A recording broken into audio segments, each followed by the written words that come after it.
శుభాకాంక్షలు తెలుపుతూ అట్లానే మెగా పేరెంట్స్ డే సందర్భంగా పెద్దలకి పిల్లలకి నాతోటి నాయకులకి మరి మన ఇన్ఛార్జ్ జగన్ గారికి అందరికీ నమస్కారాలు తెలియజేస్తూ ఈరోజు మరి కార్యక్రమానికి చేసిన పిల్లలు పిల్లల తల్లిదండ్రులకు కూడా స్వాగతం తెలుస్తూ ఈ మెగా పేరెంట్స్ డే ఇవాళ మంచి ప్రభుత్వంలో ఉండడం ఒక మంచిగా మన మంత్రి లోకేష్ బాబు గారు, ఎందుకంటే పిల్లల కోసం చదువు పరంగా మంచిగా ఉండాలా, పిల్లల్ని చేర్చాలి. ఎందుకంటే ఇలా దాదాపుగా మరి పోయినసారి 10th మన పల్లెలో అమ్మాయి మరి 500 చిల్లరు మార్కులతో పాస్ అయిందంటే మరి ఎంత బాగా చదువు చెబుతున్నారో ఆలోచించాలి. ప్రతి కమిటీ చైర్మన్ కొడుకు మరి ట్రిపుల్ఐటీకి మరి పాతమల్లా కాలం నుంచి సెలెక్ట్ అయ్యారంటే మరి అది మన స్కూల్లో మాస్టర్లు తీసుకున్న చొరవ,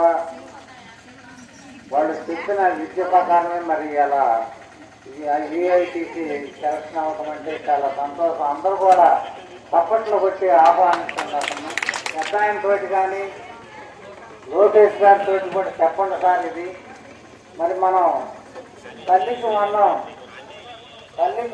కార్యక్రమంలో మరి పిల్లలకు 2-3 మనం గర్వంగా మరి కార్యక్రమం జరిపి మరి పిల్లలందరూ కూడా 15,000 కాడికి పడటం జరిగింది.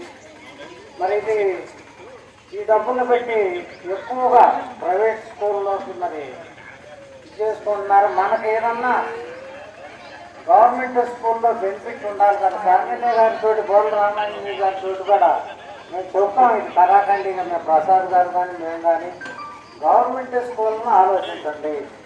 మనము మరి జగన్మోహన్ రెడ్డి ఎంతమందికైనా నేను మేనమోహన్ అవుతానని ఒక్కడికే ఇచ్చి చచ్చిమోహన్కి వీల మరి బాబు గారు ఒక మాట అన్నందుకు మరి మొత్తానికి 2కి 3కి 4 కూడా ఈ మధ్య పేపర్లో చూసాం, 5 కూడా పడిన.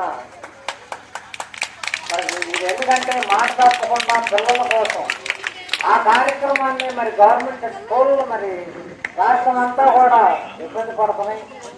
మరి సంవత్సరానికి ఒకసారి డిఎస్సీ అంటున్నారు. మరి డిఎస్సీ పెట్టి మరి మాస్టర్లు మరి చదువు చెప్పాలంటే గవర్నమెంట్ స్కూల్లో పిల్లలు ఉండాలా. మరి ఆ పిల్లల కార్యక్రమానికి మరి పెంచే విధానానికి ఏదన్నా మనకి పిల్లలకి గవర్నమెంట్ స్కూల్లో వాళ్ళకి 20,000 ఇచ్చి మరి తక్కువ ప్రైవేట్ స్కూల్లో వాళ్ళు చదువుకునే వాళ్ళు 10,000 కనుక ఇట్లా పెడితే కొంత మట్టుకి గవర్నమెంట్ స్కూళ్ళు వృద్ధిలోకి వస్తాయి. మళ్ళా పూర్వమయం వచ్చిందనేటువంటి ఆలోచనతో మా ఎమ్మెల్యే గారితో కూడా చెప్పి ఆయన దృష్టిలో కూడా పెట్టి ఏదైనా కానీ నెక్స్ట్ విద్యా సంవత్సరానికి ఏదైనా కానీ చర్యలు తీసుకుంటారని ఆశిస్తూ మీరంతా కూడా మా పిల్లలకి పాతమల్లాయపాలెం గ్రామం మీరందరూ ఇబ్బంది పడతాం వచ్చి ఇక్కడ చదువు చెప్పినందుకు మీ అందరూ కూడా నేను నమస్కారాలు తెలియజేస్తూ, ఇదివరకు పోయిన 5 సంవత్సరాలు అంత ముంగల రోడ్డు బాగోకపోతే చాలా మంది కూడా అడిగారు. ఈ రోడ్డు కూడా అంత ముంగలే పెట్టి రోడ్డు వేయబోయేటప్పుడు అధికారం పోయినాక అంత ముంగల పెట్టిన రోడ్డుని మరి ఎమ్మెల్యే గారు మంచి వ్యక్తి కాబట్టి మరి అన్నీ కూడా రివర్స్ టెండర్లో పోయినా కానీ పాతమల్లాయపాలెం రోడ్డు పోకుండా మరి వేసినందుకు మనం అందరం కూడా ఆమెకి ధన్యవాదాలు చెప్పాను. నేను ఒక సందర్భంలో కూడా అన్నా, ఎందుకంటే రోడ్డు పోకుండా వేసినందుకు ప్రతి ఒక్కరు కూడా పొరుగురు నుంచి చాలా దూరం నుంచి వస్తా రాళ్ళు గుంతలు ఇబ్బంది పడతా ఉన్న సందర్భాలు ఉన్నాయి. ఇవాళ రోడ్డు కూడా బాగుంది. మీరందరూ కూడా వచ్చి మా పిల్లల్ని ఉత్తీర్ణ శాతం పెంచండి. మేము కూడా ఏదన్నా కానీ నెక్స్ట్ విద్యా సంవత్సరానికి కానీ ఇప్పుడైనా కానీ నేను మొన్న ఇక్కడ ఒకసారి మంచి కూడా వచ్చిన సందర్భంలో నేను చెప్పడం జరిగింది. అటు మా చైర్మన్ గారు ఉన్నాడు మనోడే, మరి ఏదన్నా ఇంకా కొంతమందికి పెరిగేటట్టు చేస్తే బాగుంటుందని కోరుకుంటూ నాకు ఈ అవకాశం ఇచ్చినందుకు అందరూ కూడా నమస్కారాలు తెలియజేస్తూ థ్యాంక్ యూ. మీరు పెట్టిన ప్రపోజల్ చాలా బాగుంది. అక్కడికి ఇక్కడికి వ్యత్యాసం ఉంటేనే మన ప్రభుత్వ స్కూళ్ళు బాగా కొంచెం వృద్ధిలోకి రాగలుగుతాయి.